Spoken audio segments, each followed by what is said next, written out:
muri uyu murongo utukura canke tutavuyemo muri phase ari iheze phase roturu turirimbura twarabati twakoze gute inyegeze kubaho inkino zitatu idatsinzwe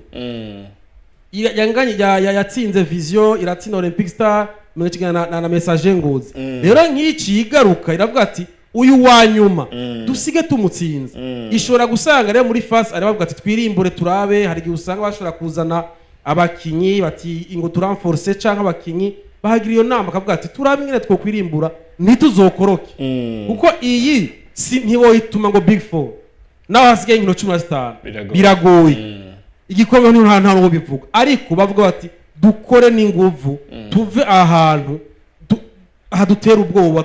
tuheza amaji dufashe umutima adufashe umutima mu minwe reka tugire dukore n'inguvu turabe tuva ahantu turabe ko iyi première division twoyigumamwo hama tuzokwirimbure mu mwaka uza tusuye twubake buzo dynamique ko iyi ni equipe ya kera ifite amateka kera yakinyemo abakinyi ba kera bari babizi nubwo nyene utayiharura ku bikombe byinshi mu mateka yo ngaha muri mu mupira w'amaguru mu Burundi ariko ni equipe ya kera leo uno munsi yoja mu cicaro ca kabiri cyo kibazo hari ama equipe acagenda agaherengeta twayabura rero niyo mvuga ati expansion bagize yo kubona ashobora kwirimburira kuri victoire uri kuravuga uti duhejeje phase ari kuri victoire tubandanye gutya iyo baheza kuri egalisation canke defeat cyari kugorana ingene bashobora kuba baganira ku kintu kibi ukona ko n'umugwi wa Burundi Sport Dynamique washoboye gutsinda urwo rukino rwabo ku munsi wa gatanu ushinze umugwi wa BG Green Farmers maze ibitsindo bigera kuri 3-1 Yves urabona ko uno mugwi wa Burundi Sport Dynamique uri mu nzira no vuga ati bariko barahatana baraye ko bava muri zone rouge nivyo fazare irangiye ariyo bakiri ariko urabona ko ku munsi wa gatanu barabikoze batsinda BG Green maze ni equipe igerageza ku kwivyukiranya kiki sinzi ko maze kuyibona arukono yivyukiranye kagira resultat nziza gusa nyimbo ubwo bushoboze bamaze kubona bako babwifisemwe bogwiza zo performance zigatuma nyene babarizwa aho badategezwa kubariza kuko iyi ni equipe ikintu cambe ndayemerera muri saison nka zine yaragerageje kuguma mu cicaro ca mbere rero nta kuntu rero fazale kanaka irangira uri muri zone rouge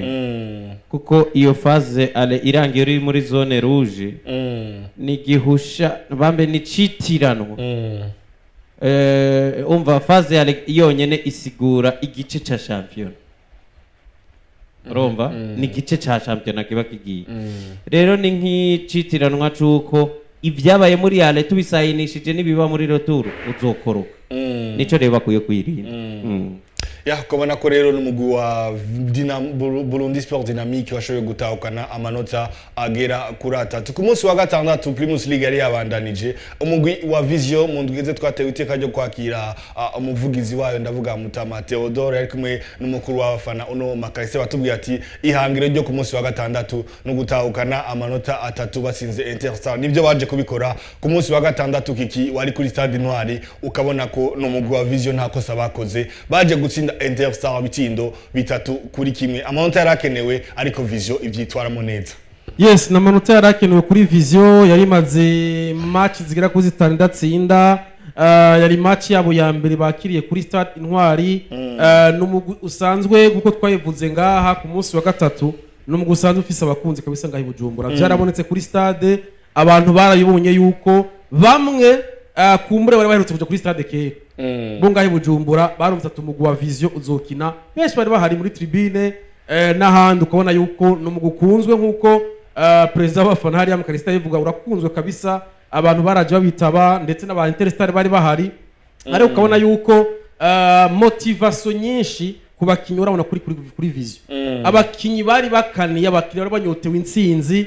ukabona ingene binjira mu kibuga bameze kuko n'igice ca mbere cyaheze ari bitsindo 2-1 bibiri vya Vision mu nyuma gusa ni kimwe umuntu ashobora kuraba nivyo Interstar umugwi mubi no mugufisa abantu bakiri bato kina neza gusa hari gihe ubona bimwe na biriya biba bibuze bafisa abakinyi beza bo hagati mu kibuga bakifisa abakinyi beza bo ku mpande ndavuga abaelie ariko ugasanga umuntu w'umuhataka 9 arabuze ariko abakinyi beza kuri Vision naho ndabonye Vision ifise defense nziza,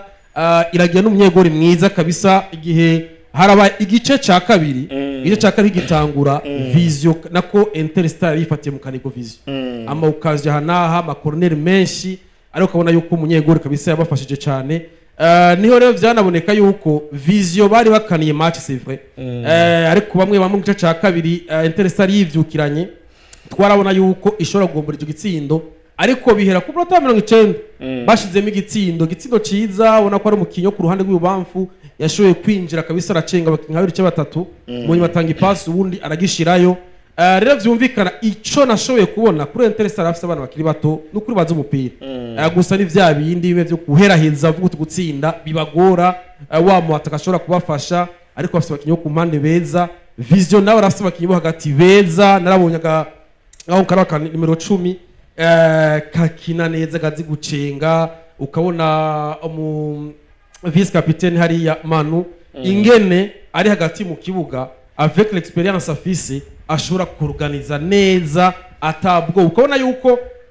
les gestes agira iyo afise umupira urabona ko ari umuntu afise experience kabisa. Gusa ikintu nabonye kuri Vision hoba hariho sinzi les entraînements bagira haribonekeje fatigue mu minota ya nyuma, ukabona ko bakinyi basa nk'abarushe ego bitanze gose. Ivyo navyo birakunze kuba ari ubundi mu gubibonye ubiprofit ugasanga urabatsindiye ngaho, ariko bagira imana kuri yo contre attaque bagize ngo igitiro cya gatatu ku munota wa nyuma, ariko haribonekeje fatigue mu bakinyi vers la fin ya match, kuko deuxième itano uvuga yuko uretse cyo gitsindo Vision cya gatatu, deuxième turavye domination kabisa ya Interstar, barashatse kura ko bayikugariza bagire biri kubindi, ariko ntivyakunda, baranijajara mbere nk'abaza baraduga gose, hamaronka iyo contre attaque ya Vision ku munota wa nyuma, barayiprofita barayitsinda, baba bashize hasi. Rero navuga ati iyi migwi yose noyishira ku rwego rumwe pour le moment, ariko Vision yoyo yavuga ati twebwe dutegerezwa gutsinda ino match kutwe. Rero barabikoze, ibitsindo 3-1, Interstar kugenda kuri match zibiri ata victoire uronka, bavuye ku ya Vitalo banganyije, Vision iragira batsinze, ariko n'ukuri sumugwi mubi na gato, n'umugwi nabonye ari umugwi mwiza, gusa ro twatuntu twatubuze abantu baheraheza nk'umwataka hagati mu kibuga beza bazi guhanahana, abayiriye beza, ukabona defense si cyane gose, ariko ubona ko sumugwi mubi. Rero felicitation kuri Vision, yari yihaye iyo hangiro, yarabitubwiye Theodore ngaha ndetse na Makariste, bati intsinzi turayifise, kandi urabona yuko baje bari motive, baratsinda iyo match. Kumbure bahejeje nabone iyi phase ari kuri rya jambo ryiza mu kwirimbura azovuga ati urabona ko tuhejeje dutsinda, turabe tubananyeze kuri uyu murindi wo gutsinda, turabe ko twoza twigenza neza, no gwatubwiye ati ababo bose objectif babahengo y'ibikombe canke iki, ariko barabwiye ati mwe mu bibanza vyiza, hama ibindi bizoza mu nyuma. Barabitanguye, ukabona yuko bahejeje bari mu kibanza cindwi. Nibaza yuko muri phase rotu bashobora kuza bagashamo izo ntege zindi, uko abakinyi batumye peut-être izo defete zabaye, hari abakinyi bamwe bari bagwaye baragarutse. Nibaza yuko ni pause igiye kuba, abakinyi bazo bameze neza, hamagaruke muri phase rotu bameze neza, tuko n'abandi bo muri Interstar canke ahandi. Rero felicitation kuri Vision yashoboye kuba iheza iyi phase ari kwijambo ryiza, kuko iyo bari kwanshina match 6 badatsinda, yari kuba ari image mbi kuri equipe nshasha, kandi tubari equipe nziza ikiri umupira mwiza. Even uvuga ati yari inshuro ya mbere umugwi wa Vision Football Club ushoboye kwakira kuri Stade Intwari, ariko mwino nditwagirwa amahigwe abatumire baraza, ndavuga umuvugizi wa Vision ndetse n'umukuru w'abafana Makariste ashobora kuza nga batubwira ati intumbero dufise no gutsinda Interstar, nane barabikoze ku munsi wa gatandatu, baja kwitsinda ibitsindo 3-1. Inyuma ama defete agera kuri 5 batsindwa, baje kwikora ku munsi wa gatandatu. Dufate ko ni Vision bisozereye, no vuga ati fazare mu nzira nziza cyane. Nico umuntu yoyipuriza, nico umuntu yoyipuriza ko seri y'amakosa bari bakoze mu match zine ziheruka yoba irangiye, kuko ni equipe ifise abantu bahicizere cyinshi, ni equipe umuntu abona yuko igabanije amakosa, igaprofita amakosa abandi bakoze, umuntu yabona yuko ifise n'ingufu zo ko yotwara n'ico gikombe. Kiki yavuze ngo ifise abafana benshi, jewe nibaza ko atari byo ayo Bujumbura bafite no kuri oya ifise nta bafana benshi ifise kuko ni nshasha nshasha ahubwo rero ikintu kiba kuri ekipe nk'izi za Vision ni ekipe nshasha zifise amaproje mashasha abantu bizeye amaproje yabuze mu zindi ekipe ariko buri ikintu kizitunga sabafana nkuko kikavuga zitungwa nuko zitagira abansi ekipe nshasha nigira abansi ni nayo tombo ni nawo mutahe wayo ni naco kintu ihagurukana ntigira abansi urabona Interstar ishobora kuba iri hajya n'abafana bayo benshi muginduru z'abantu bayigwanya ikaba nyinshi kuko ifise mukeba w'ibihe byose ifise abantu kuva bavuka bazi yuko batopfa bayishigikiye canke batohora batoreka gukoma karuru aho iri kirakinira bahageze izi za Vision rero zitombora kiki ni ekipe yuko banyange barakundwa siko hanyuma ni ekipe nshasha nta bansi ifise noneho reka rero akwereke nk'ikintu bawitiranije kiki yari kikina nande Interstar mukeba wayo ninde Vitaro umufana wa Vitaro naho izoba ntuze Beje Green ikina na Interstar ikinira hashobora gushika azoza shigikire Beje Green ndeye ntushobora ko tuyita ngo ufisa bo ni ekipe gusirikiri yubaka ifise n'amahirwe yo kuganya nabo bafana biciye ku ba president babo biciye kuri projet yabo biciye ku buseriye twabonye bariko baragerageza kuzana gusa intsinzi yabo kuri Interstar irafise ikisobanura buriya kiki beneyo imbere yuko bafata Vision bari bipfuje nde Interstar bari bipfuje nde Interstar urumva ico bisigaye gukora rero kuri bo gutsinda kwabo no kuvuga ino ekipe yari yipfuje Interstar beneyo bari bipfuje Interstar noneho bagomba kuyifasha mu kavuyo kamaze imyaka myinshi gasa no kumengo byaranse yuko gatoregwe nyishu ngo isubire igira ijunja bagombye kuyisubiza ijunja ribereye umugwi nkande nka Interstar kuba rero iyo bahavuye bagira nka plan B murantunga iyo batoye nka plan B ariyo Vision ishobora kwerekana ko ifise success kuburyo yagara imbere ya Interstar kikayigema bitatu none maze na journée nka zine twaheruka tuzi yuko zari zayigoye nibaza ko ari Reisite nibahagurukire ngaho ni ekipe nshasha ntiyaragera hibazwa byinshi kandi nibaza yuko nizo match nubwo zagize zitabasize mu bibanza bibi cyane rero nibaza yuko Vision resultat za weekend zo zari nziza cyari ikintu ciza cyane guhagara imbere Interstar bakakura amanota nkuko twabibonye ku munsi w'ejo w'Imana igezo gindwi inkino zariko zirabandanya muri Primus League Burundi ubona ko inkino zari nyinshi kuko bitandukanye ku munsi w'ejo ubona ko hagati mu gihugu umugwi wa Musongati wari wakiri umugwi wa Flambeau du Centre kuri Stade Ngoma n'imigwi yose ibiri yo mu ntara ya Gitega rwarukino rwari gwiza cyane stade yari yuzuye ingoma ariko biza kurangira atagitsindo kibonetsemwo byose birangira busa ku bundi kiki urukino niko warugwiteze ku munsi weje ubona ko nta n'igitsindo kigeze kuboneka ubusa ku bundi ndavuga hagati ya Musongati hagati ya Flambeau du Centre zose zagawe inota rimwe rimwe ndavuye ngaho ndakubwiye nti iyi derby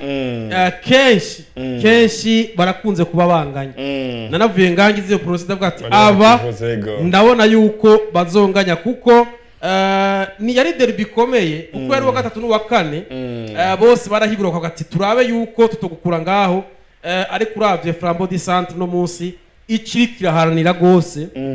nibaza yuko si kinini ya kuri Musongati kiraharanira Musongati rashaka kuvuga ati twebwe duharanira iyi big point tuyivemwo ariko iyi Flambeau du Centre iracafisa gahigo kuvuga ati wewe Aigle n'uwara dutwaye igikombe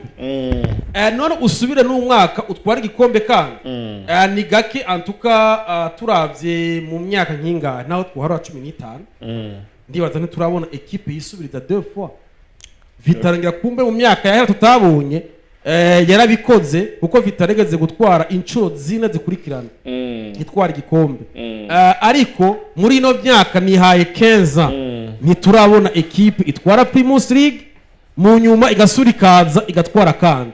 no mwaka birashoboka ino mwaka birakunda rero ibi nivyo Flambeau du Centre itagomba ivuga ati twe dukora ibishoboka vyose kugira ngo iyi Aigle Noir ko difference sinini ya gose turabe ko iyi Aigle Noir tuguma tuyegereza hama turabe ko twoyikura ku gikombe natwe gitwara buma muri nuko nyene ariko kuri iyi derby kabisa derby komeye ku munsi wejo musonga tora ko yihagaze ko stade ni imwe barayizi bose je ku bwanje kuri no match mbona yuko akazi keza kakozwe na Musongati kakozwe na Musongati kavuze ati we Flambeau du Centre nitwemera kudutsinda dugawe inota rimwe niho mbura ko Musongati yakoze exploit ico kiki avuga nico par rapport y'ibyo bakinira Flambeau du Centre yakoze ikosa niyo ikeneye amanota niyo iri kuri course y'igikombe niyo iri favori par rapport ya Musongati niyo equipe twese turaba tukavuga tuti iyi iri ko yiruka nande igikombe na Flambeau na Aigle Noir ariko nibaza yuko ubu biriko birajamwe aka distance aka distance kariko karavuga ico ni kimwe rero kiki par rapport ya classement par rapport y'igihagararo cha Flambeau du Centre ariko kiki harimwo n'ivyo kwicuza vyinshi mu vyabaye mu rukino Flambeau yaradominye inanirwa gutsinda match buriya nk'igice ca mbere cari neza na neza igice ca Flambeau ariko ntaho yashoboye kugira nibaza ko ari n'amakosa yo gukosora kuko muri Flambeau twarabonye meme na match ya Aigle Noir yabereye ngaha yari match equipe yitwa ngo yari yifise mu maboko neza yari Flambeau mugabo game management ya Aigle Noir yaratsinze kujera urukino kuburyo kujera urukino niki ni hamwe kiki ukina no mu adversaire afise inguvu z'ukugutsinda ameze neza peut-être no kukurusha ariko ugakora ibimuhungabanya ku buryo birangira atagutsinze ariko mbere nawe we watoye n'ubwo buryo bushobora kumutsinda birangira umutsinze kandi yitwa ngo niwe yarameze neza ukamuburagiza mu bubasha bwiwe bwo gushobora kugutsinda kukubangamira ariko nawe inyuma y'ukure isisico ukarondera bikeya bigushikana ku ntsinzi y'uwitwa ngo yakurusha niyo rero match nabonye hagati ya Flambeau na Aigle ubundi iriya yari finale ubwo yabi yatanguye kare kuko amanota ukuye ku mukonkira wawe ari direct na manota akomeye noneho kwemera kuza gutakaza contre Musongati kuko no gutakaza iyo uri seria ya manota ubu yakeneye utangura guha ubutumwa wa wundi mubana wa muntu wo mu rugo nyene indani muhira ukamubwira uti reka jenje guhangana na za Aigle Noir wewe ngaha ntaco turi buvugana mugo urabona yuko derby nyene yabaye derby nkibisanzwe yabandanije kwerekana ko ari derby idasanzwe yitabwe ku rugero rumwe none ntawe ugitangazwa n'ibibera Igitega iyo iyi migwi ibiri yakinye ni derby abanyagitega bari buzuye stade 100% ariko ni derby kiki deseva kuko kenshi baranganye kenshi ndibuka na jeudi wari wabivuze uti ndahana amahirwe kuba bashobora kuzonganya urukino kenshi urumva baranganye yes muzindi nkino zariko ziraba hari kuri stade urunani mu ntara ya Bisoko yari ya Ibuganda ubona ko n'umugwi w'ugwego wa gisirikare ndavuga umugwi wa Muzinga waramusikina n'umugwi wa Rukinzo biza kurangira insinzi itahukanye uno mugwi wa Muzinga ibitsindo bibiri kubusa kikurabona ko twari twageze ku munsi wa gatanu ariko nta cahindutse umugwi wa Muzinga wabyifashemo neza cyane utsinda Rukinzo ibitsindo bibiri kubusa cyane gose Muzinga avec les absences nyene bari bafise ariko yave quelques joueurs bagarutse ariko urabona yuko Muzinga ivuga ati turavyifatamwe neza navuze ntibazo ku muzo gatanu navuze ati tuzoraba ngira ngo wego rukomeye n'igisirikare ipolisi gakurikira katuzoraba ingene bizogenda ngira ngo baravye ati muba mutwubaha twebwe turi Muzinga nyene na muri Rukinzo ariko ni match uravye Muzinga parcours bariko ni nziza cyane gose ariko Rukinzo izi ni za equipe umwe araje yiyubaka avuye muri deuxième division uyunda muri première division kandi yasa no kumengo ya amazigihe amaze nka sezo zingaye yari intambwe y'igukomera yarateye intambwe ariko ukacubona ngahi wacu c'est ça le problème d'office iyo equipe ari nziza abakinyi baba bafise izindi rêve bavuga bati jewe aho hakurya mu Rwanda ariko barandondera banate muri Congo hariho nane ama equipe ukabona havuyemo ama element akomakomeye rero izo element zivuyeyo wewe birakugora kuzisubiriza rero Rukino byayishikiye Rukinzi no champion yitanguye nabi uko twari tuyiteze yitangura bigura intege ariko l'année passée twari imeze neza ariko iyi kubera abo bakinyi bagenda baravamwo hadasubirizwa babandi bari ku rwego rwabo ikigwana nk'izindi igwana nk'izindi uko nako Rukinzo igerageza kwifatafata ariko ico kirakoze ku migwi cyane gose kubona yuko iyo champion iheze abakinyi bakomeye baragenda kuko bafise amasezerano umwaka umwe iyo bamaze kugenda kugira ubasubirize bibi kibazo rero c'est très différent na Muzinga iyo ivuye ahantu hato igiye ahantu hakomeye iza yikomeza ivuga ati twikomeze rero guhura n'umuntu nk'uyu ubona yuko afise ibihengeri nk'ivyo urashobora kumuprofita rero mvuga yuko ni experience kuri Muzinga iyo iyi match tayitsinda turavye Muzinga yari ije bagushaka kuvuga ati Muzinga kuri ama match angahe irasubiye inyuma bazi yuko ivuye gutsinda Message Ngozi yatsinzwe na Olympic Star ikiratsindwa na Musongati itsinwa na Rukinzo kwa tubura tuti Muzinga ngira ngo iratanga kuja mu vyayo bya deuxième division dushaka kuyisanga igiye mu kibana 18 ca 10 ntituzi bizoshobora kuba muri phase retour ariko no munsi Muzinga ivyo twatsinze Rukinzo bagiye kuri bavuye kuri defete zibiri zikurikirana bahereje kuri victoire baheza mu kibana ca gatanu ni kibana ciza rero vyumvikana uno munsi bashobora kuvuga ati aha turi nta warahiteze kuri Muzinga ariko basoda ntaco mwari mwiteze ico kintu rero bashobora kwirimbira bakavuga ati tugire ikomeye dushiremo inguvu tuzoheze muri no champion kuko uko biri kose David Herve ntibamutumye igikombe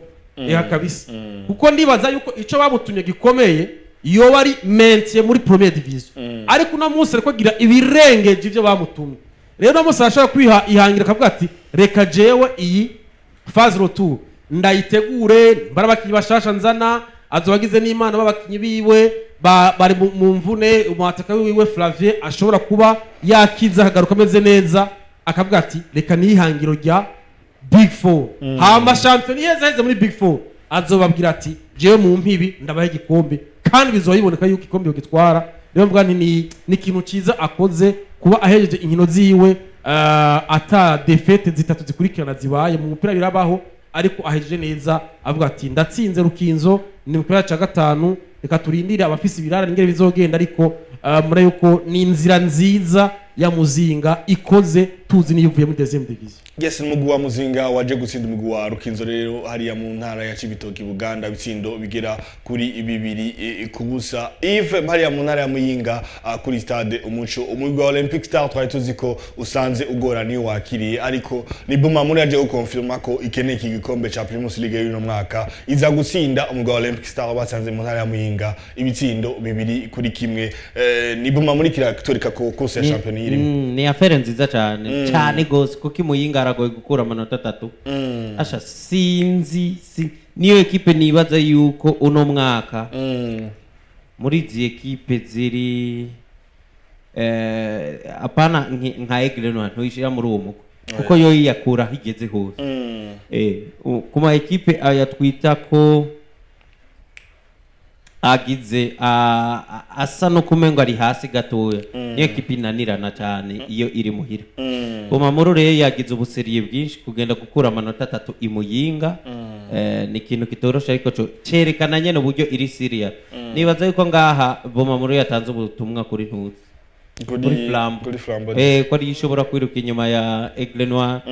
kurusha uko Flambeau du Centre izohava ibikora ino saison.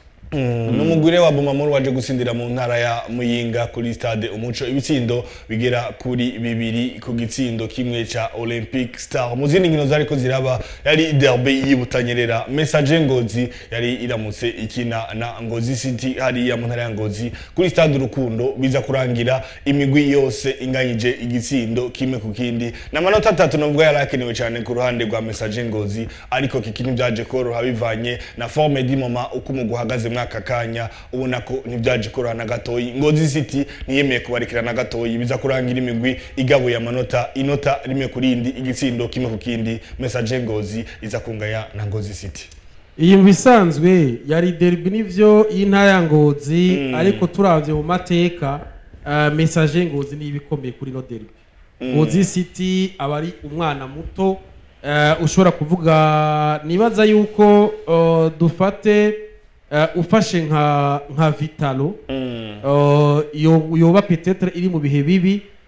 ukacuzana nk'umugwi nka Burundi Sport Dynamique no ngaha ibujumbura ngo bakine uyite ngo ni derby komeye ngaha ibujumbura hari gihe uvuga uti no kameme Vitalo ni equipe y'amateka Ngozi City turi mushasha kumbure uvuye deuxième division ivuye nka deuxième division maze igihe gito ugasanga ntaco utaye kuvuga uti Vitalo afite amahirwe ariko mu kibuga haba ibindi ariko iyi message Ngozi novuga yuko iri mu bibazo ni equipe twarabonye zinshi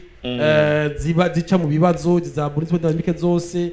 turone za Kayanza United na message Ngozi nayone twarayibonye mu mwaka uheze turabivuga ariko bakabihishahisha buhoro buhoro no munsi tawe kuboneka kuko uno munsi uyu mugwi uri ahantu habi cyane navuze nti uyu mugwi waravye nabi phase retour atagihindutse uyu mugwi uraje hatukura kandi ushobora no gukoroka rero c'est très différent na Ngozi City yo yivuga ati twe turi bashasha nta myaka 5 dufise muri première division ariko turone ko turikomeza ibintu bimeze neza message Ngozi wo naho uri grand frère iyi ni match novuga yuko y'ubugabo hariya ntibibaza yuko aba idi bashobora kuza bavuga ngo Ngozi City turakomeye baba bashaka ati dutsinde iyi match kuko aha tubi Ngozi ejo nejo buno zoca hari uvuga uti n'abana bakiri batasikiye batsinda ariko hambona umenye iyi ni exploit nziza iyi ni victoire kuri Ngozi City kuko irerekanye yuko eguri grand frère sinagutsinze ariko nawe ntiwansinze emera yuko mu mupira makuru byose bishoboka aha ndabona message Ngozi iriko iri enfonsa gose imanuka Ngozi City ivuye gutsinda Vision hari Ngozi inganje na message Ngozi nimba bahejeje iyi phase ari bamaze kuza inkino 15 nibaza yuko atari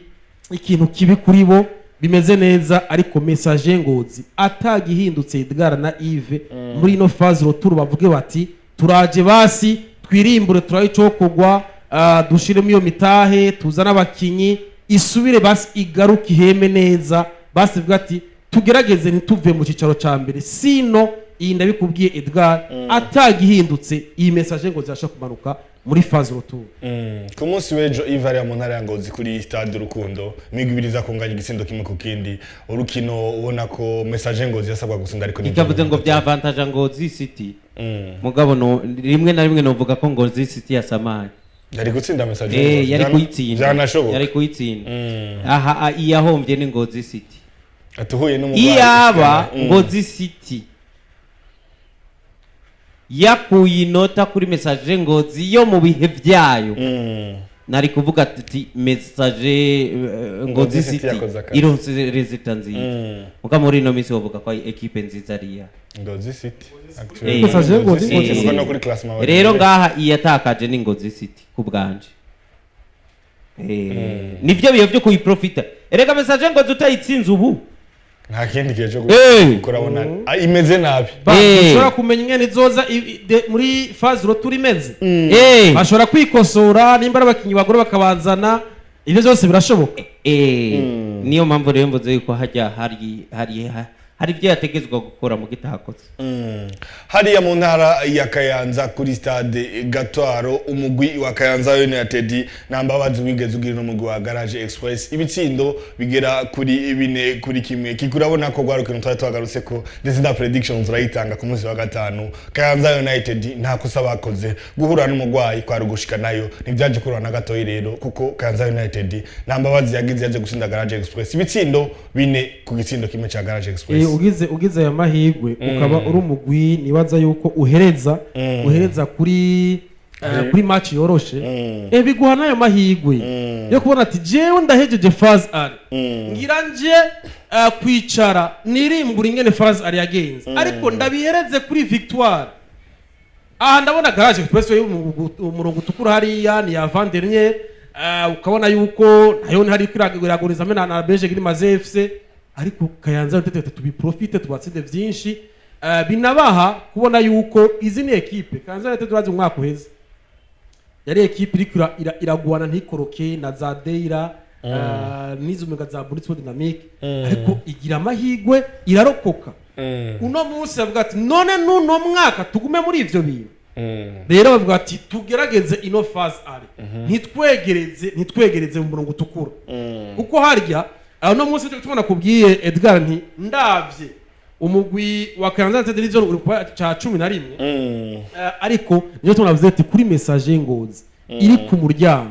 phase roturike wandanya kurya turayiburuje muri deuxième division rero mvuga kuri Kayanza yagize ikintu ciza yavuga ati wewe uri petit frère wewe uvuye deuxième division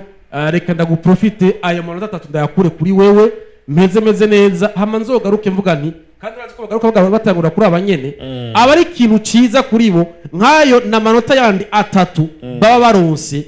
babigiye imbere abantu nubwo bogira amakosa gute ari kwikanze vuga ati ndagomba 3 ndi ngahe mu Kayanza nzogusanga kuri stade Ingoma ndazi yo kutazonsinda kuko hari vyinshi ndakusumvya ariko naho bizi umupira amaguru aya manota 3 bayaronka muri phase rotu bazoba duze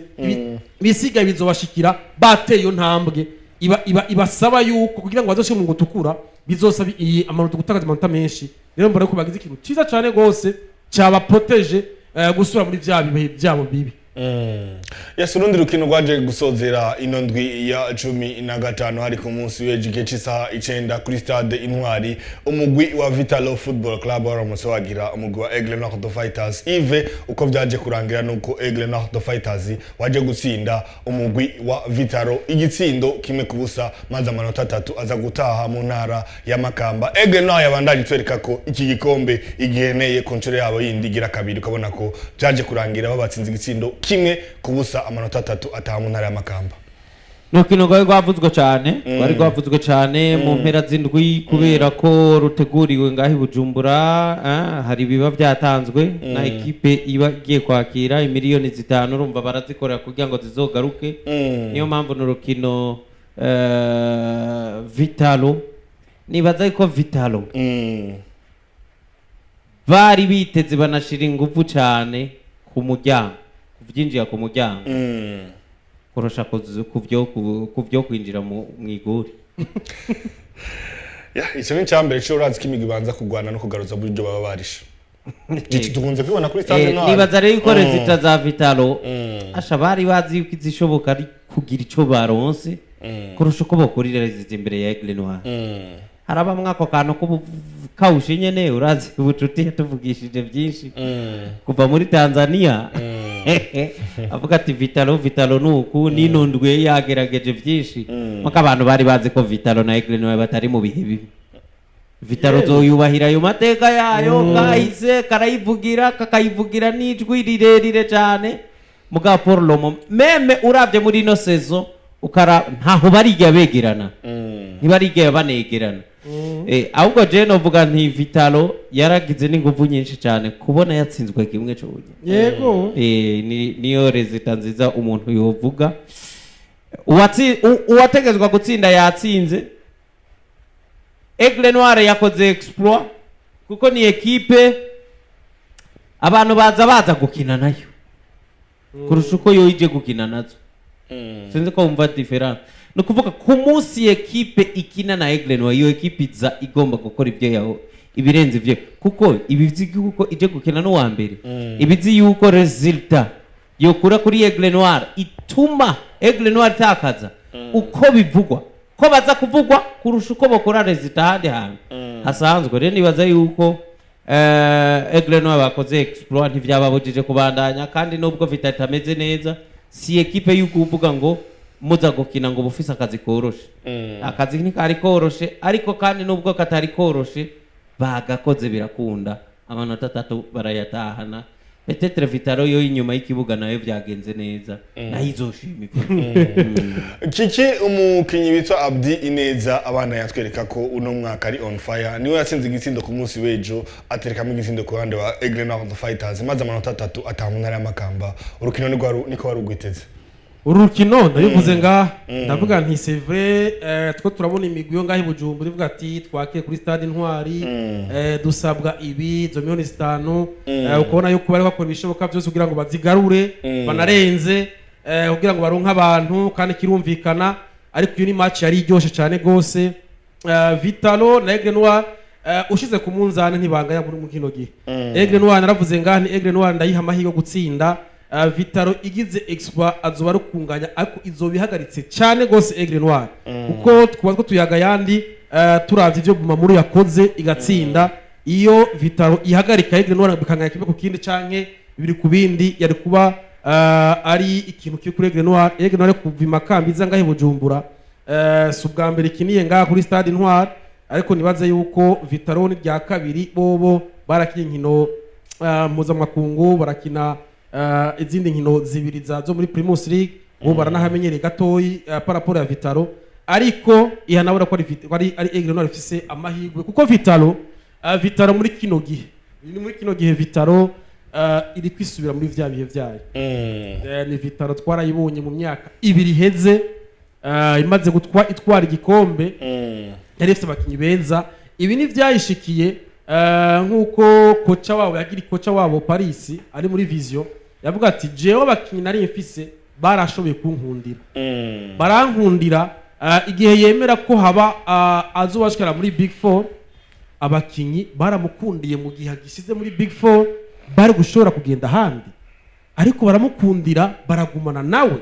abemera ko igikombe azogitwara arabwira abarogozi ba Vitalo ati jewe abakinyi ndabona yuko ari sawa duhe bashobore kugenda ahantu hamwe bagumane resultat barayibonye batwara igikombe ariko ce qui s'est passé après kuba gutwara igikombe abakinyi benshi baragiye ubuhoho byovuga yuko babakinyi bari bakomeye muri Vitalo bayihaye igikombe bayitumye ikomera nibaze yuko ari bake bawasigaye ubu nta kesi Jordan ubonamwe we wari mu mvune Eje agarutse kuri iyo match ukaraba Musore Prince yaragiye ukaraba uyu Fred yaragiye nawa mataka wabo hari yaragiye nabakinyi benshi bagiye isubira kuba yiyubaka nka gushasha ariko novuga izana babakinyi umukoca aragiye bari bamenyereye bari bazinanye ivyo vyose bisaba gusura kwiyubaka gushasha kugaruka rero Vitalo ivyo rero vyarayikoze ko isura muri vya ibanza vy'umunani nk'ubu iri mu kibaya c'umunani ifise victoire zitandatu defete zitandatu niri zitatu rero urinze ugira victoire na defete bingana ubona yuko kabisa ibintu bitameze neza rero Vitalo mvuga ni iyi phase retour birimbure bagaruke ibi bariko baravuga byo kuvuga ati c'est vrai kwakira ngaha kuri Stade Intwari hari ikintu kizana nka Vitalo y'amateka yubumvise bati Vitalo yakirira ngaha kuri Stade Intwari abafana ba Vitalo bavuga ati ni hafi cyo kimwe nk'Uganda ariko name gira ico bubahaye gituma bazoza baragaruka kuko ibi ndabona Vitalo isuye muri vya bihe byo mu myaka 5-6 yari irimwo gusura garuka bizosaba izindi nguvu nyinshi rero mvuga nti Aigle Noir akoze ikintu ciza iracafise ibirarane bibiri ntawuzigera bizogenda ariko Aigle Noir turabona yuko ingene imeze iratwereka yuko iri serie ku gikombe kandi ntishakurekura si ya equipe tubona yuko ngo iri kwirafira cyaye muri ibi oya nta match akomakomera ikiratakaza twari kuvyumva tibanganyije na Flambeau du Centre na Bumamuru cyayi batsinze ubwo tabariko rahiganwa ariko nta tu erreur igira kuri ama equipe mato urabona yuko uyu muntu nkubona ko ari serie ku gikombe ashobora kukisubiriza yes kwa rukino rwati rwari ko rubera kuri Stade Intwari rukino rwati mu minota 15 ya mbere abona ko nta ma occasion menshi ariko araboneka mu kibuga ariko kuva ku munota wa 16 kugera ku munota 25 harabonekamo kudomina ku ruhande rwa Aigle Noir Fighters ndetse baze kuronkamo igitsindo ca mbere ariko umuhagarikizi Dieudonné Kwizera aza kucanka kubera ko umupira umunyezamu wa Vitalo yari yamaze gufata mu ntoka ariko baza kumukura mu biganza igice ca kabiri kiza kugaruka Aigle Noir Fighters ikeneye gutsinda biza no kubahira ico gitsindo kimwe kuri centre nziza uno mukinyi wa Aigle Noir yatanze maze uno rutayizamu aho ni Abdi Ineza aza guterekamo igitsindo urukino za kurangira ari igitsindo kimwe kubusa mu minsi yeze kiki hari ibyo twagarutse ko tuvuga ati urwego rwa protocole kuri Stade Intwari hari ibitameze neza hari ibidashimwa n'abana bariya no ku munsi w'ejo byongeye kuba ukabona ko hari abatashimye uburyo bariko barakigwamo kuri stade Intwari na cyane cyane urwego rw'itangazamakuru aho n'abana bari honest ko hari umwidoga ariko twagerageje kuyaga n'umwe mu bavugizi ba Vitaro hari ivyo yatuyagiye ariko kiki ni ikintu miseze twagarutse ko turavuga ati yamara protocole kuri stade Intwari irakwiye kuza irisuganya mu buryo yakiramwe abantu. Iki ni ikintu ubona yuko aragahaze twarabyotse ku munsi wa gatanu ndavuga ati bagerageze kubahiriza ibi na biriya ariko igituma c'ivyo baramaze kubona bati ni stade Intwari c'est vrai si stade yubakiwe ihiganwa rya Primus League iyi ni stade ya match international ariko ntikibuza ko bashobora gucishamwe quelques match kugira ngo zibere ngaha ni ibintu bisanzwe ariko abantu baza ndavuga imigwi kubera niyo novuga yuko niyo condition yo kuvuga ati kugira ngo wakirire ngaha uri amafaranga ye 5 millions c'est pas peu si make kuyatanga hari abantu bavuga ati ndayatanze nkora bishoboka byose kugira ngo ndayagarukane binashobotse ndonke n'ayandi agize menshi twavyumvise ejo bundi kuri derby ya Interstar na Vitaro Interstar twumva irinjize imiliyoni zirenga 200 rero ako ico kiba gute kiba gahigo ku yindi migwi uravye nko ku munsi wa gatandatu match ya Vision na Interstar hari urutonde rwiza nta bintu byo kuvuga ngo bikingo abantu ngo byagenze uku hari abantu binjira neza ibintu bitunganije neza ariko nko ku munsi wejo wari wibereho ukabibona ukabona ukungene kuko equipe yakiye niyo yitunganya kuvyerekeye amatike buvyaye byo kugira iki kurondera bwa buryo bugaruka muri buryo mwe batanga rero baba vigira gose kugira ngo ibintu bigende uko babiteguye ora yuko bavuze ngo bamenyesha makuru bakubaho dutike kugira iki ivyo onye ndibaza yuko hakwiye kuba sinzi ko nimba ari federation ishobora kugirisha conference de presse aba president b'imigwi iyi Primus League ndabisubiyemo iyi Primus League kugira ngo abantu bamenye ibibamwe c'est grâce aux journalistes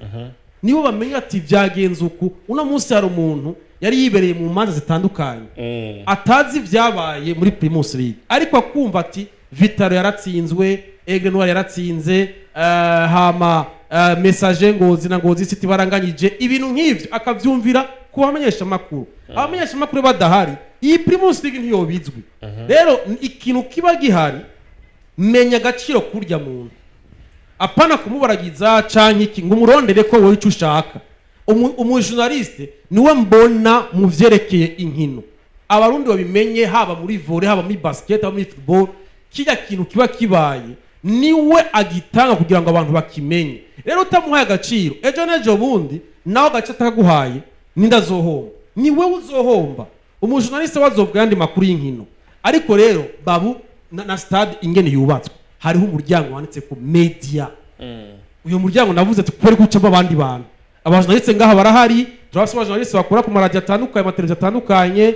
ibinyamakuru bitandukanye umuryango n'uwiwabo hari ahantu bicara hahari hashobora kwicara abantu barenga 30 ivyo vyubahirize abajournaliste mu hagaciro binjire akwereka ikimuranga sinshobora kuja kwinjira harya ngo jewe ngo ndikiki ngo baranzi no mfise ikindanga ndakikwereka ngize naye mbaye ngasanga uranzi aho n'amahige mvuga ati wowe ndakuzi kuri Buja FM na Buja TV ni winjire aho ni sawa ariko kuja muri vya bintu vya zuguru wimigenda gucyanye mbona yuko ivyo bintu nimba izo 5 miliyoni uzozirongo nuko umujournaliste ngo arishe umujournaliste arashobora kuriha ariko mweka agaciro akwiriye kiki buriya agaciro kagoye kuronka kurusha n'amafaranga siko ariko yaba amafaranga n'agaciro byose utabirondeye ntavyo uronka wewe urashobora kuvuga n'amasaha abiri ngo duha agaciro ni nkuko vyoroshe kuvuga ngo mpa amahera none umuntu aragwa amahera utayakoreye abajournaliste turiyima agaciro ubu umujournaliste ngaha mu Burundi biroroshe cyane ko bamusuzugura kandi je ndabitaho nta gaciro twiha abanyene babasuzuguye ni kangahe bavuze rimwe ico bavuga cyose ko abantu bose bagenda bariruka. Aho no munsi bavuga bati nimuze twisigure ku byo twabakoreye, turabahaye angano. Wibaza ko ako gashavu mwararanye mwo kabanda gataka gabanuka agaciro kari ubuntu buri je ari abahungu nkunda bamaze iminsi ubona yuko bafise objective y'ukugomba kugarura ikintu twabuze. Reka je ndakivuge ndacatura bari abahungu Fleri na bahitsi naravyumvise urumva. Twebwe uno mwuga wacu duhitiye mu bantu bavyishe gose,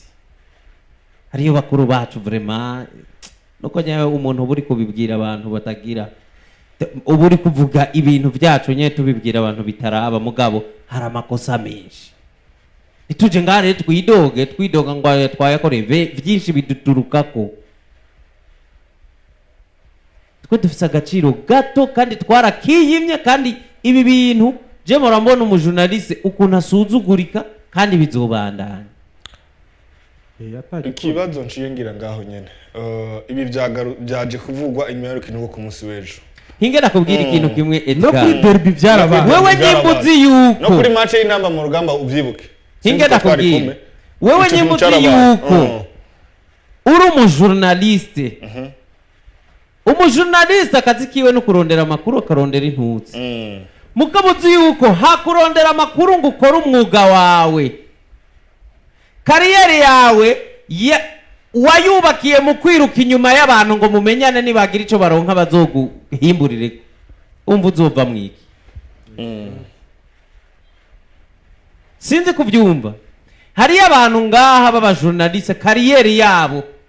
bayubakiye kuri objectif menyane na naka menyane na naka. Uwo muntu ko yarazoreka gusuzugura one day. Ariko byari bikuye kubera gute? Byari bikuye ko jewe naka nkeneye inkuru kanaka, kandi iyo nkuru simaka president nigari bakubwiye ko inkuru itangwa na president. Ariko abantu ngaha barafashe yuko amakiriro yabo no kwiruka inyuma ya naka, siko tumenyane ndamusaba ibi. Uwo muntu umunsi yuko kubazokubaha kwa gaciro wakitesheje kuva urondera kumenyana nawe, agaciro bakaba babakeneye bande abo bantu uvuga agaciro wa journaliste ariko bakeneye mu buryo bwahe. Disons par exemple kwari naho batanaka bahera ahubwo. Oya disons par exemple nkuno munsi ibyo turavuga aho ntabagwaye agaciro abakoresheje babakoresha babakeneye. Bakeneye koresha conference de presse. Le club a besoin de journalistes bazovuga ibyabaye muri uwo mwanya, akwereka ko umenga guhaye aho gaciro karibu cyane giriki. Ariko mu gihe wewe ugiye kubugira urazi yuko ico ciyumviro ico cyubahiro giki twacubatse nabi ku buryo ata muntu ashobora kukurondera wewe. Uri kuravyumva? Urazi yuko nuko ushaka azi yuko adakeneye kugira effort nimwe. Urazi yuko twebwe dufise umwuga turi mieux placé yuko ahubwo tworonderwa n'uwo ari we wese uko ari kose. Urabona umumenyesha makuru je nkunda kwikomparira ibintu biri bizarre abantu bagatwenga. Umeze nk'umukobwa.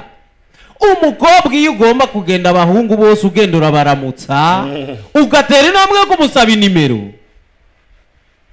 ubungo javuga uyu mukobwa ntakirimwo kuko mu cubahiro c'umukobwa aremewe kurondegwa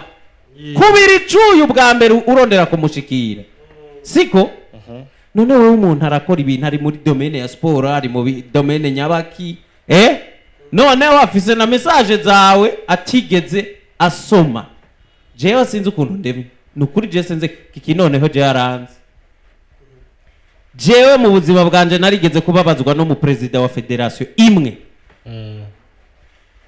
Sinigeze nandikiranira nawe, yari umuntu adakunda kuyihanganira abantu bamuvuga muri media,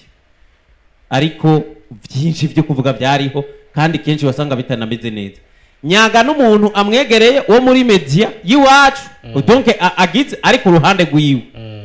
Turaharira ku bintu twayaze ko acambya ngo muhe nimero ngo uzomutumire mu kiganiro ejo ngo hanyuma ngo atanga umuco arazima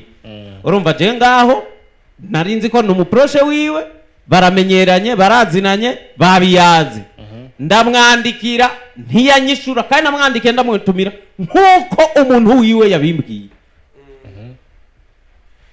uwo munsi narababaye narumvise kumengo nkozi kosa ritaba kuko iyo menya yuko ivyo biza gushika sinari kubikora kandi uwo nyene ushima yari yarageze abantu wasanga ngo yarakoze ama groupe yuzuyemwe abajournaliste ngo bamugiye promotion ibaze mwebwe mukaja ngaho mukaja kuri groupe y'umuntu mugiriya promotion abakoresha icashaka abo bantu bazobubaha ni ryari uzovuga ngo bakubahe umunsi bavuze bati no munsi ntiwinjira ntuzokwinjira kuko barazi ntacugize ntacumaze kuko bukeye bazobabwira bati nimuze babafente babakubite vya bihumbi bingahe bahora bakubita nivyo mwabamenyereje journali uno munsi je naravuze twebwe ngaha abarundi ukuntu bameze nuko dufise amategeko y'iradiyo uvuga uti ebana mutegezwa kuvuga Primus League mutegezwa kuvuga nyimbari amakuru yo mu Burundi gutyo ariko je abarundi ukuntu ndabazi kandi biba ntibiba ku bajournaliste gusa hariyo n'ibintu byinshi abantu bajyamye ngaho barababajwe n'ibibera muri sport zo ngaho iwacu abarundi naho bakubita amasaha 3 y'iburayi imisi yose nani bama badusatira ngo nimwigira iburayi muratavye mu Burundi ayo baje abantu twamatoyagira mugaba hakubona yuko yaba twaba journaliste yaba n'aba president yaba n'abana bo muri sport dufise igikorwa cinshi dufise byinshi byo gukora dusubize ku murongo n'abarundi bavyishimire peut-être tubibagize n'ibibera hanze ndakubwije ukuri ngaha mu Burundi wovuga amasaha 3 vy'iburayi imisi 3 abantu ntibaromareke yuko mu Burundi hari inkuru mugivyo muri Tanzania ntibishoboka muri Tanzania ntiwobabwira ama isaha yose amakuru y'Uburundi bababwira ibibera iwabo ngo bumve kuri kubabwira amakuru ariko ngaha aha iwacu aha vyonashoboka bisiguye yuko hari ibintu vyinshi dukwiye gusenyera ku mugozi umwe tugakorera hamwe ariko ubuntu burihabwa hokogwiki umwe wese amenya ikintu ciwe wewe nyimba ugomba gutera imbere reka gutangura umwuga uno munsi uca wumva yuko ejo uca utangwa kubeshwaho n'amafaranga bagenda baraguha nico kibazo dufise kora ugere ku rwego kora kiki kora inkuru zawe neza umuntu azokurondera ati je ndaguma dukorana ibi ibe business urumva ariko mwubahanye kuri ico ikosa n'itangazamakuru cyane ikosa n'itangazamakuru mwana kwa yakarorero ni umukobwa iyo agenda araramutsa abahungu canke iyo bamuhamagara agakata vyorusha mu bisa nta mukobwa aresha umuhungu nibyo niko nakubwira uyo mukobwa agaciro kiwe kaca gatakarira ngaho nyene ejo bazomufata nabi nibo babandi baba ngaho bababwira bati none mubizi ibintu biba rimwe na rimwe usanga ariyo n'amamezo bagira bamenya aho baronderera abantu bataye agaciro nk'uko ariko uja kuri ico kintu ngo dukatire sport oya nitubikora uko twategezwa kubikora ariko dushira imbere icubahiro iteka ryacu ico jo kuri urazi yuko kikireka nakongere ko ikindi kintu urazi yuko ari abantu benshi bo muri no sport bazi ngo bararengeye kuza muri studio zacu bazi ngo barabirengeye abasirito nyene canke abantu bo muri sport ngaha bazi ngo bararengeye ko bo kwitaba ibiganiro byacu tuvugishije ukuri barahari kandi ni bangahe ni benshi cyane bumva yuko igihe cyose bakeneye media bakoranya abajournaliste bose aba bantu ni babaho ni kangahe n'abakoranya babona yuko babikora batavyitaye bakavuga ati batuma umuntu kenda ndonderere urumva ibintu byose ngaha media yacu media muri ngaha mu gihugu cyacu irasuzuguritse kandi bituvako kiki hakogwiki icyo novuga ejo bundi nyine mukuru w'igihugu akoresha ikiganiro ku bamenyesha makuru n'abasanzwe batwara amaradiyo n'ibinyamakuru bitandukanye yaravuze ku kintu cerekeye gukunda ivy'iwacu no kubikundisha abarundi ariko umuntu akibaza ati none eske kuba abarundi batamenya ivyabo ikosa ni ry'abandi nibyo abajeje kubamenyesha canke nibyo abatashaka yuko tubibamenyesha ni igikosa ry'abatanga inkuru mugabo je nagiye kuri iyo regine abantu baduha amakuru bari bakwiye kuyaduha bamugaje nuko tworoshe kuyaduha bayaduha nabi bacu usanga ntamenyekanye nk'icyo tugira cyo urumva kiki reka nakwereka nka conference de presse ziba ngaha mu Burundi media yari kuye kubitumirwa ukabona ni keti za ngaha vitashikaza neza ni vitashikaza akavuga nkeneye media iyi ni mugabo wabonye ukuntu bikorwa bironderera umuntu umwe muri aba bajournaliste nyene agatumira abashaka agashiramwe abagenzi biwe ugasanga media kanaka ni kangahe twe turaba ibintu tubona vyabaye ugasanga nk'iyi B-Sport yacu iyi nta muntu n'umwe yigeze abimenya agiye abona vyaba ni kubera iki rero nagaciro twiyimye urumva nagaciro twiyimye kuko uwo muntu warumva yuko wewe wabaze ati bariya ndabakubita yanganuku abazi yuko gusa ibintu byose biraza kugenda uko hari agaciro abamenyesha makuru biyimye kandi harabagiye barabidabanga kurusha abandi kandi bari muri abo nyene bari muri abo nyene bari muri aba bajournaliste nyene kuko ari ikintu ushobora kubona kibaye muri federation ukabona gutumira umujournaliste biba inbox ivyo ntibibaho ari muri federation ni federation dukeneye iterambere inkuru hari umuntu ariko aradukurikirana ari mu gihugu hagati ico kintu azokimya giciye kumbure ego sinansa ibinyamakuru vyandika kuri en ligne ariko se abantu bose bafite ama smartphone abantu hariho amaradiyo ahari c'est vrai niyashikana kure irijwi rigashika kure nimba ari umuntu hari mu Cibitoke cya Rugomba kanyumva nimba ari umuntu hari Muramvya kariko aranyumva w'Igitega est-ce azomenya ce qui s'est passé muri federation kanaka gute ata smartphone afise n'umuntu muto ariko ugiye afite radio kiwiwe arashobora kumenya ati burya mu Burundi habaye ibi kumbure umumenyereza w'intama mu rugamba yavuze ibi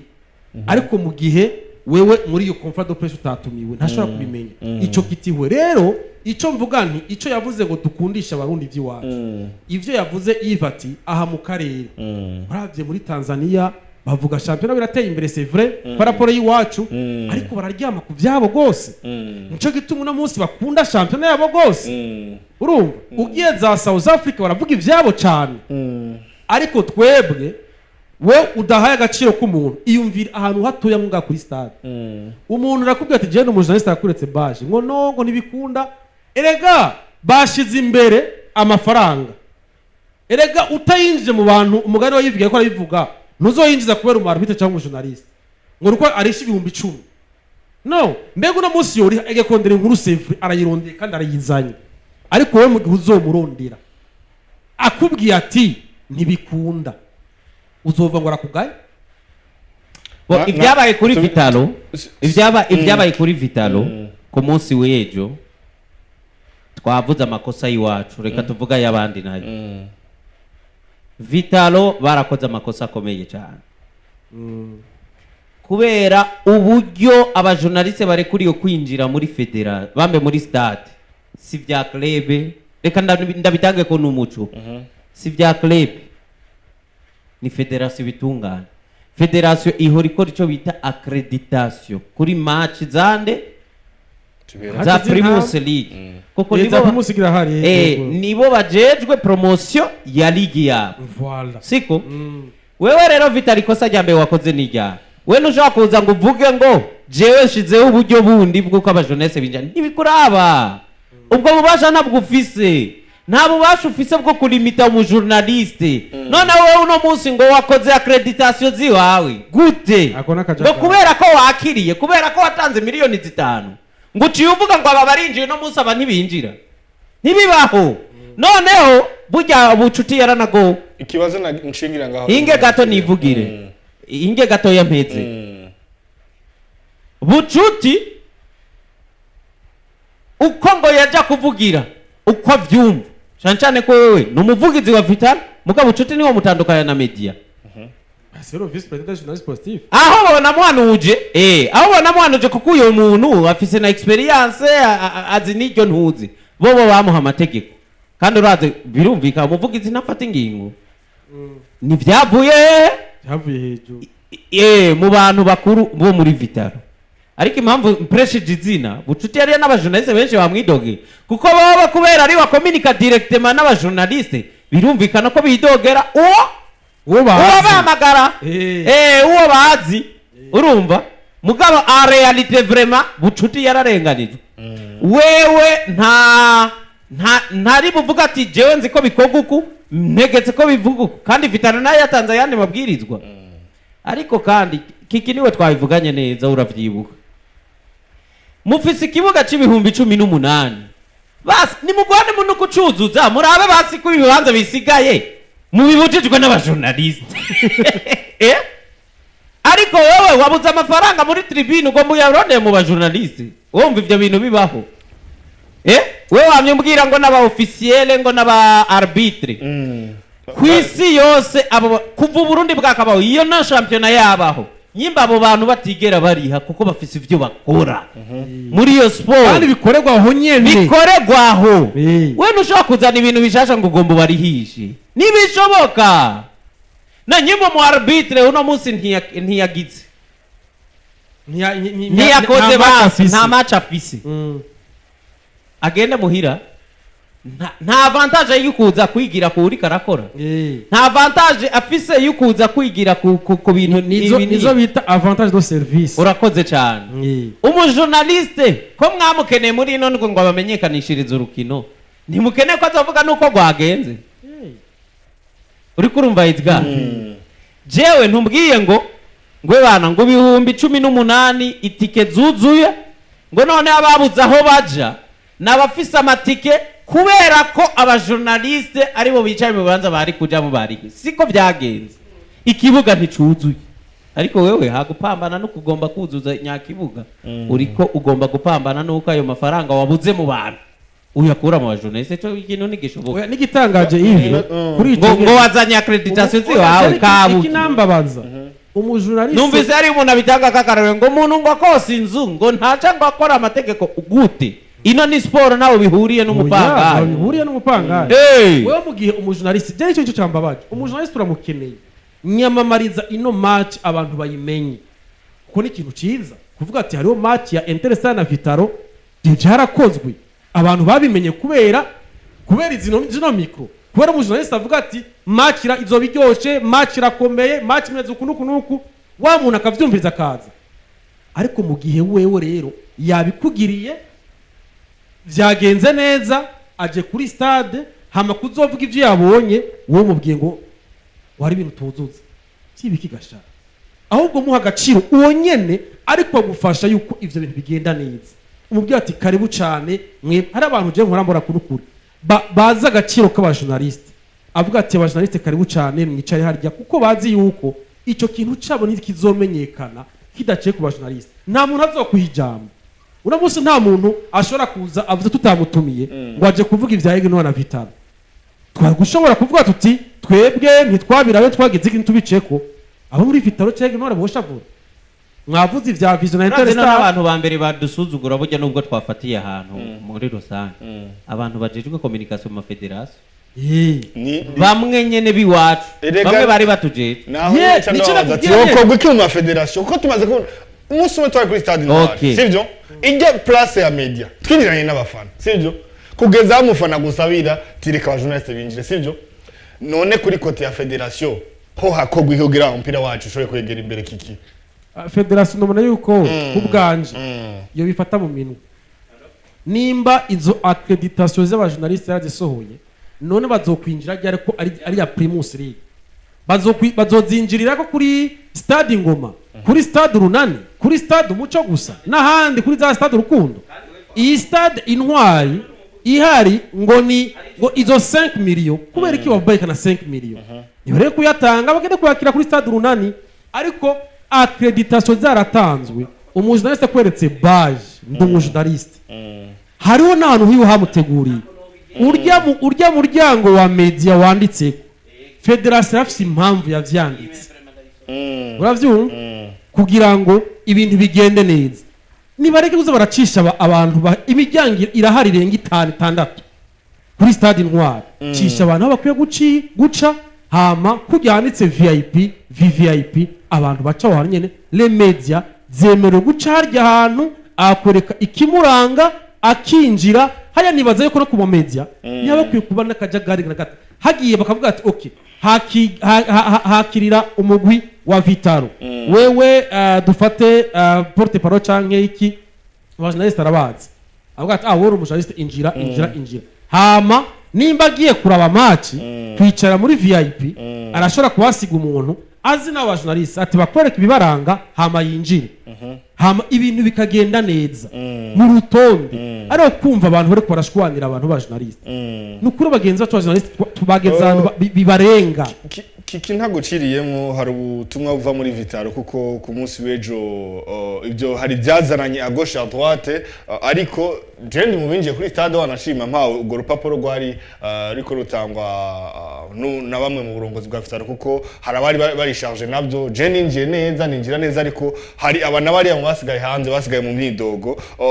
Vitaro ari rwandika ciso rivuga ati ico tuvuga muri Vitaro nuko ejo twabonye abanditsi ko n'abamenyesha makuru bavuga ko bafashwe nabi ivyo Vitaro FC irayibeshuza ku munsi w'ejo abamenyesha makuru barenga 150 harimo n'abita aba influence n'aba youtuber bakorera kuri Facebook bashaka kwinjira kuri stade bakoresheje amakarata yabo harimo aba sport n'abandi bakora ibitajanye n'ibya sport bavuga ko ari aba journaliste ivyo tukaba tubibeshuza kuko inkino zaraciye ikibiriraho ku maradiyo arenga 6 twarabonye uwundi mugwi wa arbitre ugera kuri 30 kuva muri première division kugera muri 4e division n'abakomisiyo bavuga kuko bashaka kwinjira ku buntu twarabonye umugwi w'abakinyi bakina Primus League mu zindi club bavuga ko bashaka kwinjira batarishe cyo kimwe n'umugwi w'abanyereza bo mu vyicaro bito na binini category homme et femme nabo bavuga ko batoriha twarabonye umugwi w'abacoach kuva ku bakade gushika première division bashaka kwinjira ku buntu twarabonye uwundi mugwi wabitwa les anciens joueurs bakinira yindi migwi atari ya Vitaro nabo nyene baraje tudashizemo a president b'imigwi kuva kuri kubakade gushika première division bashaka kwinjira mu bwugamo bw'iteka batarishe murabizi yuko umugwi dusabwa kuriha miliyoni zigera kuri 5 mwishira hamwe tugasabwa miliyoni zitari nke kugira dutegure match ukacitegura abakozi bashika kuri 40 bakora ticketing na protocol tukaba tubona abantu tukaca tubona abantu bashaka ku majana 3 bavuga ko bashaka kwinjira ku buntu twashaka mudufashe solution y'ico kibazo abo bose bashaka kwicara mu bwugamo bw'iteka kandi batarishe kandi ibibanza muri stade bizi ko biharuye kuvyerekeye ivyanditse ku mbuga n'ubuvugizi kuvyerekeye ivyavuzwe ku mbuga n'umuvugizi wa Vision kuri Facebook yanditse ko yanditse twomenyesha yuko twatangaje no kubona ivyo yanditse ku rukino rwacu kandi ku rukino rw'umugwi akorera ya Vision na Interstar Vitaro yararihiye staff y'abakinyi 26 mu bwugamo bw'iteka Vitaro irashima urababanyesha makuru w'inkino ariko ikifuza yuko ho bamwe urutonde mu bikorwa vyabo byo kuri stade kugira bashobore gukorana n'imigwi yakire kuri stade neza na cyane gushika kuri stade urabona rero jewe ico mpfa n'abantu abarundi cyane nitwe dufise iyo ngeso tuba abanyabwenge cyane mu gusigura amakosa ariko tugakoresha ubwenge buke cyane mu kugwanya amakosa sinzi kutahura ico kintu muri uyu murundi yagomba gusigura amakosa yakoze akoresha ubwenge bwinshi cyane ariko burya bwenge sinzi iyo buba buri mu kwirinda mu gukora ayo makosa reka rero nanje nsubiriyemo buriya bwa mbere cyane bw'abantu binji iyo ntuze message kwanza niyo kwanda iyi message yazanaye muri Vitalo ntiyandika Vitalo ni ikintu c'umuntu ifise umuvugizi ni secrétaire ni president ninde umuvugizi yitwa nde Bucuti wisiguye hari ibyo tutebera hajya Bucuti ntazi abantu barebukuriye kwinjira muri stade hari umuntu yitwa influencer azwi muri FFB cyangwa Bucuti wewe Vitalo mu rugwego mutazi abantu FFB irekurira kwinjira muri stade kuburyo namwe mwa kwisunga abo nyene burya Bucuti agomba fata umu ancien joueur amufata cakamwe no mu arbitre hari an activity abavange hajya ubucuti ntazi yuko ntuzanya ntunga ari umuntu ategerezwa kuba atunze iyo accreditation. Wafata ubucuti n'umunsi joueur ukabasunika bose ugacuvuga ngo ntakosa ribaye uko so kwisigura nukuvuga Vitalo mwakoze iki kugira muvangura abo bose umwe yaje yitwaza iki mukavuga muti yamara twebwe uko tuzi twisunze n'amategeko ya FFB agenge iki kibuga. Erega ikibazo nuko muwa mwatanze miliyoni zitanu mugaca muvuga ngo mugabo mutunganye ivyo wanyu gushasha uko mwavangitiranyije ibintu mugaheje kubivangatiranya mubikoramwe amakosa muga mukuyisiguramwe mugoma mufate amakosa yakozwe na bamwe baje bazi yuko nabonye batarekuriye kwinjira batarishe muyavange ivyo mwabakoreye cyo kimwe nabo n'abategezwa kwinjira. Hana amaradiyo ntazo yemewe siko urigera wumva umuntu witwa umu influencer na ntuze na FFB yahaye accreditation yuko kurikirana match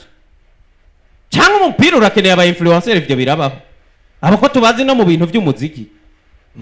Ntufashe umujournaliste uzi yuko akweretse accreditation ukagomba ko aguha agapapuro wahaye abantu bose bugaca buhera icyo sikoza mwakoze cyane. Ubu rero ucuja ngaho usigure ukuntu ico kintu cagenze ngo nta makosa yabayemo ngo ntitwari gushobora kureka ngo abantu 300 baba 300 gute gutahubwe tweko turiko tuvuga tuti hari abajournaliste bamara ego mama reka dufata ibinyamakuru bivuga sport kuva lendi gushika ko akangahe bizwi bivuga sport nabo babucuti baba baratumiye muri ntuzenya ntibizwi nico nyene ntibizwi abo batumiye ntibabazi siko amaradiyo batumiye ntibayazi kugira bashiremo ngo ba influencer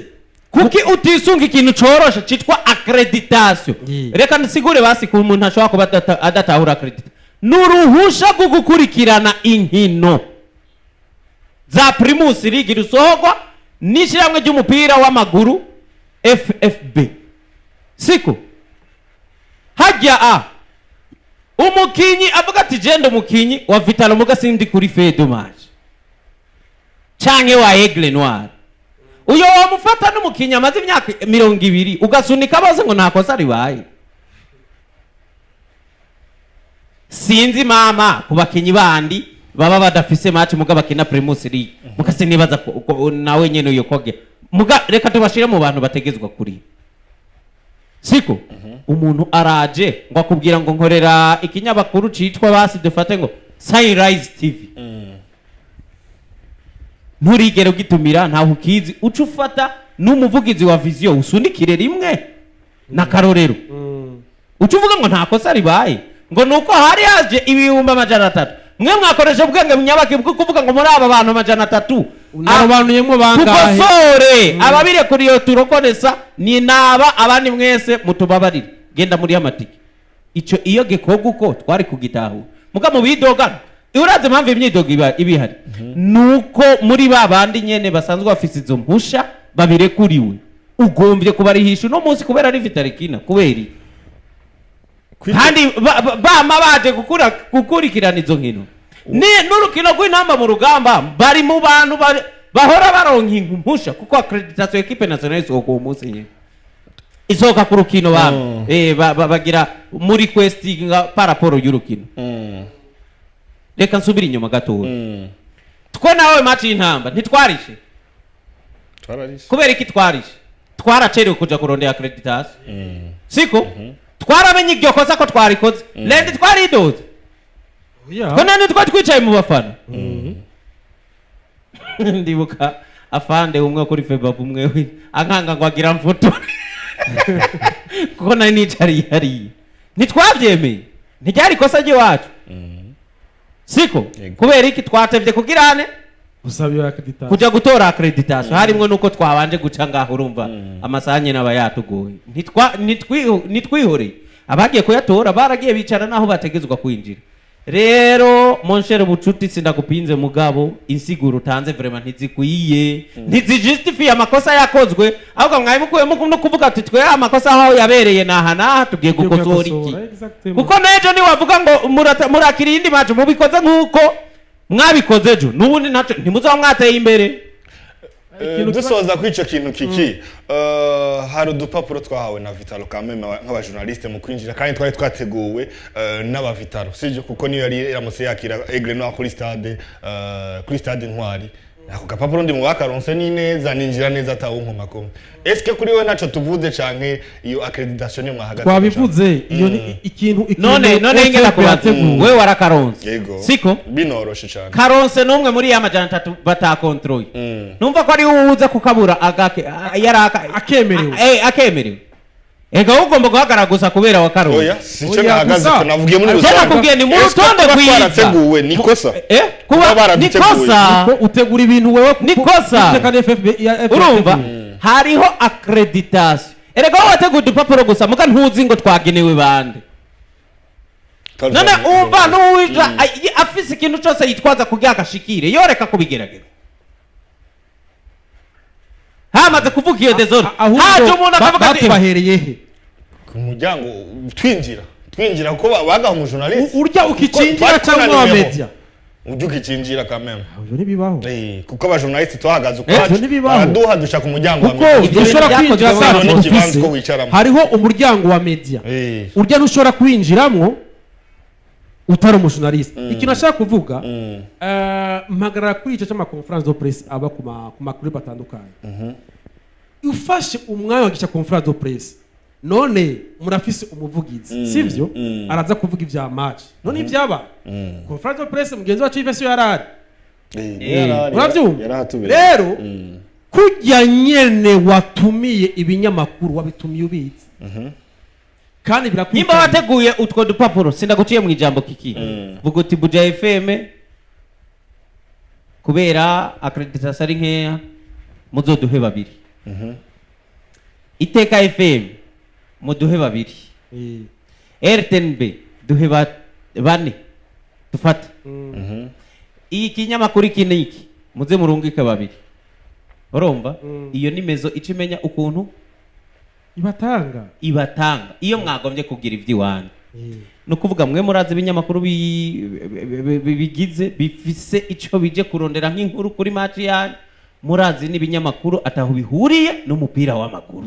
raporo y'ukuntu bakora siko bimeze ubwo rutonde rwarakozwe umva wewe wateguye utuntu tungahe ntawe ubizwe tungana ariko ni duke wewe kare wavuze igitigirisha tunga 102 haciye haza kubera atarutonde rurimwe haciye haza abantu bikika mukiza amajana 3 nta desordre ravuga umuntu araje ati je nakiniye Vitalo mu mwaka w'igihumbi kimwe amajana 999 utoyari urumva nakarorero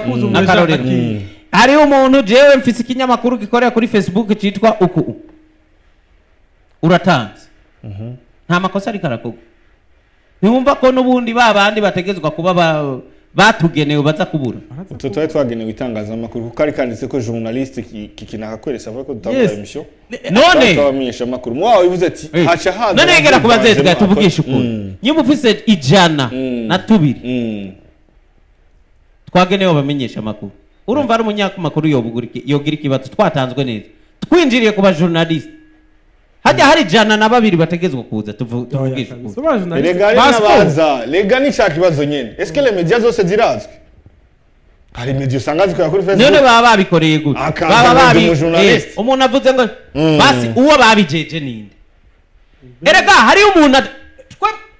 nuko umuntu avuze ikintu umengo turiyemeye mugabo je ndakubwije ukuri abantu bakurikirana sport barayikurikira bikuye ku buryo usanga hariyo nk'umuntu ngaha ashobora kukubwira abajournaliste bose bakorera ibinyamakuru bose wowe rero ako kazi uciye umuntu atazi n'umuntu akorera no kuri Edgar na Yves turi kwigora ikintu gihari ku ma stade yose nico gituma ava yuko championnat itangura FFB ivuga ati ni mwaplaying mwebwe ba journaliste murondera ma accreditation muzo kujya ku ma stade ico nico kintu gikenewe urazi yuko na FFB ifise yo oblige ikarata ya sense kubuzwi no muri bucuti siwe muntu si cegera c'uyorongo ishira hamwe ry'abamenyesha makuru binkino mu Burundi uwo muntu none uri amemta umuvugizi wa Vitalo wewe uvuga yuko iryo kosa urigwamwo gute ikintu kubwira Edgar accreditation abazifise nta muntu umwe influencer azoza akwereke ngo afise kamera gusa cyangwa afise appareil photo umusavye accreditation biba arayikwereka ko ari umujournaliste akaba yinjiye muri wa muryango wa media hama igihari mwebwe izo conference de presse mukoresha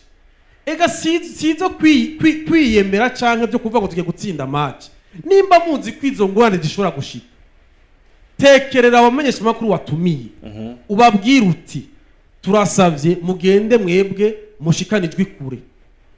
mutuvugire muti abantu bemere kwinjira muri stade n'abantu barishe abantu batariha ni inzego izi nizi kugira ngo wa muntu avyumvise ngaha nababwiye yuko hari umuntu amenya iyo vibe itangura kwimenya iri ngaha kuri mikro kuri ngaha muri studio ariko iyo avuze ati jewe ndi umuregende wa Vitalo nje kuraba match ubikarifye hajya nyene uvuga uti nta muntu yemere ivyo muri Vitalo niba birondera ubijejwe wundi atandukanye n'ubujejwe ivya communication uvuga uti jewe aba journaliste bazorabwa ni accreditation kwereka gutya ikiburanga arafise n'umuryango yinjiriramwo ariyo kuzumbwira ngo aba officier ba arbitre ivyo si bakeneye kubimenya nibagira inama na FFB bababwira ati twebe turagira ikibazo iyo twakiriye inkino ngaha mwaradusavye miliyoni 5 sawa ariko aba arbitre barahari barenga ngira ngo ijana je sais pas ngaha bino aba kocha barahari sivyo eske tubigenze gute ko atamukoca ushobora kurungika muri Porto ko atamu arbitre ushobora kurungika muri Porto kugira ngo bashobore kucumvikana mu rwego rw'arbitre ya muri CNAF akavuga ati abakoca mu byicaro vya kane sawa abo bakuremwo bazi itegeko zo kwinjira ku buntu mu byicaro mumenyereza FF ivuga ati match ibaye ngaha kuri stade wa mu arbitre we uri muri première division deuxième division babakorera amabaje yabo bayerekane ati uyu ni ari muri ligue urumva utari muri ligue avuga ati nukuri tubabarire wowe urariha hama abakoca uno munsi abakoca bafite amabaje hama bumvikana bavuga ati abakoca ni benshi eske two privilege abaheye abo muri ligue cyangwa mu maligue amanani yose no mu association bavuga bati privilege abo muri ligue cyangwa bavuga muti abo nabo muzobashira muri tribune izi kubera kenshi baja muri VIP uravyumva rero bagaca bavuga ati tubigabanganye uko nyene hama VIP izojamwe aba hari ahantu haja aba coach n'aba arbitre abajournaliste ho harahari abajournaliste harahari rero ivyo bigene mu rutonde nk'uko ariko apana guca uca iwawe ngo nigirire ubukarata bw'iwanje birakuvuruga ico nagombye kuvuga ni kimwe ibi bintu desordre numvise ko byavuye muri organisation ya Vitalo nibo babikreye no muri ubwo bukarata ariko bucuti yabiguyemo siko natangwe ndabivuga nk'umuvugizi ariko nk'umuntu aconnecta directement n'abajournaliste bagiriye ikibazo muri ico bidogeye nde bucuti mugafite bucuti ntangingo yigeze afata muri biri yasohoye iryo tangazo ariko akora nk'umuvugizi nyene urumva yakoze nk'umuvugizi mugabo turazi yuko na bucuti kuri biriya ntaco yari afise abikora kandi mu mutima we barashobora kuba nawe nyene canke mu byo yahanuye yaravuze ati mwabantu mwibi bintu siko bikoko samakuru mfise mugabo ndazi bucuti ntiyabuze guhanura ati ibi bintu siko bikogwa mugabo ababifitiye ububasha bafashe ingingo nk'abanyene ububasha nyene mugama makosa yarakozwe Yes, tugeze igihe cy'isaha zitandatu n'iminota 41 muri studio nziza za Buja FM Buja TV dushimire mwebwe mwese muda